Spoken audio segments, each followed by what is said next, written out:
Bismillahirrahmanirrahim. Assalamualaikum warahmatullahi wabarakatuh. Kami full menggunakan akad murabahah, jual beli.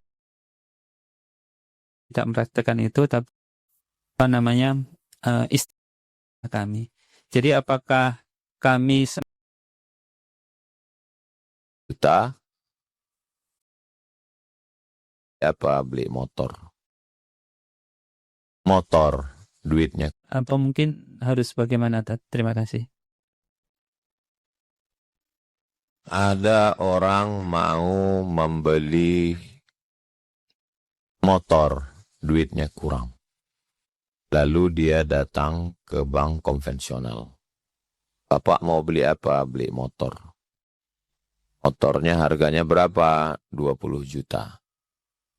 Lalu dikasihlah uang pinjaman. Ini 20 juta, cicil setiap bulan. Kalau ditotal-total menjadi 30 juta.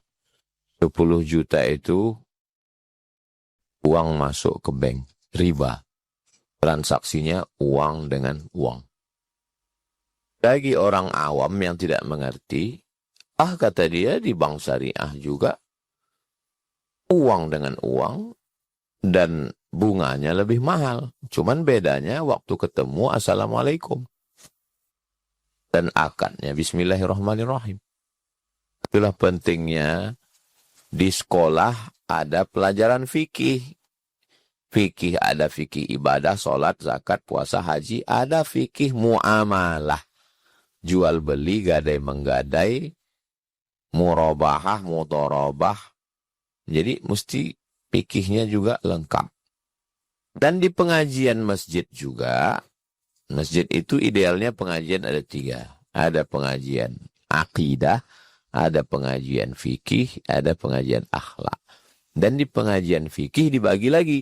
Fikih ibadah, fikih muamalah ekonomi, fikih munakahah nikah, fikih siasah politik. Jadi pengajian itu tidak berulang-ulang, ada kelanjutan. Uang dengan uang riba. Terus dia datang ke bank syariah. Kata bank syariah, mau beli apa Pak? Beli motor. Saya mau minjam uang. Uang dengan uang riba, haram. Terus solusinya gimana? Bapak mau beli motor? Iya, kami beli motornya. Bank membeli motor. Sekarang motornya punya bank. Lalu bank menjual motor ini ke Bapak. Bapak beli motor ini, Bapak cicil 12 bulan. Loh, sama dengan yang tadi. Tidak sama, karena yang tadi uang dengan uang. Sedangkan ini uang dengan barang. Uang dengan barang itu sudah terjadi sejak Nabi Muhammad SAW. Ada sahabat Nabi membeli Barirah. Barirah itu manusia, budak hamba sahaya yang dicicil dengan gandum selama 9 tahun lunas. Dalil boleh transaksi uang dengan barang selama sekian tahun. Dua-duanya dapat keuntungan. Bank dapat keuntungan duit dan orang dapat keuntungan masa. Dia dapat waktu. Sekarang, karena bank tidak sanggup beli. Kalau bank beli motor, beli mesin cuci, beli mobil, bank berarti mesti punya gudang. Sementara bank pun nyewa ruko. Akhirnya gimana? Akhirnya bank ngasih duit. Duit ini dibelikan oleh nasabah ke motor. Akad dari bank ke nasabah, akadnya wakalah, taukil. Saya wakilkan ke kamu pembelian motor, kamu yang beli. Tapi sebetulnya inilah dalam akad inilah kemudian orang ingin dia. Karena 2-3 kali saya ini orang nggak mau pusing, dia udah pusing di rumah, dia pusing di jalan, dia pusing kena tilang, sampai ke bank dia pusing. Nah, ternyata BMT tidak mau pakai wakalah. BMT tetap pakai barang. Beli barang. DSN, Dewan Syariah Nasional, mengeluarkan fatwa khusus untuk ekonomi syariah ini. Artinya kalau dilaksanakan. Tapi kalau BMT tidak mau melaksanakan dengan satu dan lain hal, karena dia punya DPS sendiri, Dewan Pengawas Syariah, kami hanya mau murabahah. Ya nggak masalah. Selama masih benar dalam tatanan syariah. Jadi apa yang dilakukan itu, pilihlah, kita punya ijtihad kita masing-masing. Di daerah kami cocoknya ini. Mungkin di sana cocoknya begini. Untuk masyarakat kami yang sederhana, untuk menjaganya, untuk tidak buat pusing dia, dan lebih efisien, lebih efektif, maka cocoknya adalah murabahah. Untuk mudharabah belum cocok. Itu ijtihad kita masing-masing. Karena jangankan antara Jakarta dengan Pekanbaru, antara Panam dengan Tenayan aja beda. Tenayan itu perbukitan, tanahnya tanah liat. Sedangkan Panam itu tanah gambut. Nimbun dulu. Jadi kalau ada orang mau buat bangunan di Tenayan dengan di Panam, itu tidak sama budgetnya.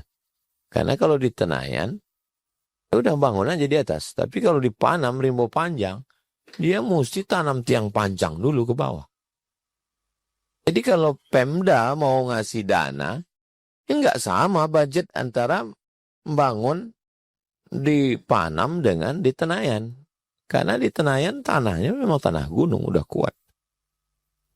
Begitu juga dengan kita. Itulah perlunya ada Dewan Syariah yang ngerti. Kita tidak minta fatwanya jauh-jauh. Kita punya Dewan Syariah sendiri untuk daerah Seberida, untuk di daerah Balilas, Indragiri Hulu cocoknya memang simpelnya begini. Ya kita laksanakan. Jadi memang ada namanya sunnah tadafu'iyah. Laula daf'ullahi nasa ba'dahum bi ba'din lafasadatil ard. Kalaulah manusia ini tidak saling tolak-menolak, tidak saling mengkritisi, maka sudah lama dunia ini hancur. Kita ini saling mengkritisi. Ini kamu nggak cocok, ini kamu ini salah. Kalau ketika kita diam, itu masalah. Maka jangan pernah diam. Jadi perlunya ada pengawas. Yayasan Tabung Wakaf Umat, ada pembina. Ada pengawas, ada ketua, ada sekretaris, ada bendahara, ada kontrol. Ada konsultan pajak, ada konsultan hukum, ada majelis masyaikhnya kita. Majelis masyaikh ini yang mengontrol. Kalau tidak begitu, hancur kita ini. Makanya kalau ada orang membiarkan kekuasaan tunggal, itu sebenarnya dia sedang membiarkan kehancuran. Orang kalau punya kekuasaan tunggal, itu lama-lama nanti pas rapat dia mengatakan, Ana Rabbukumul A'la. Amin. Billah. Jadi saya di yayasan ini hanya sebagai anggota pembina. Ketua pembinanya Ustadz Tatang Yudiansah, ketua pengurus Ustadz Al-Nob Dinar, dan kita ada majelis masyaikh yang mengawasi. Karena berapa duit masuk. Kalau itu kita pertahankan, itu kita jaga, insya Allah kita bisa bersama di dunia, bersama juga di akhirat, insya Allah. Demikian tentang murabahah dan sekilas tentang wakalah tadi. Allahu a'lam.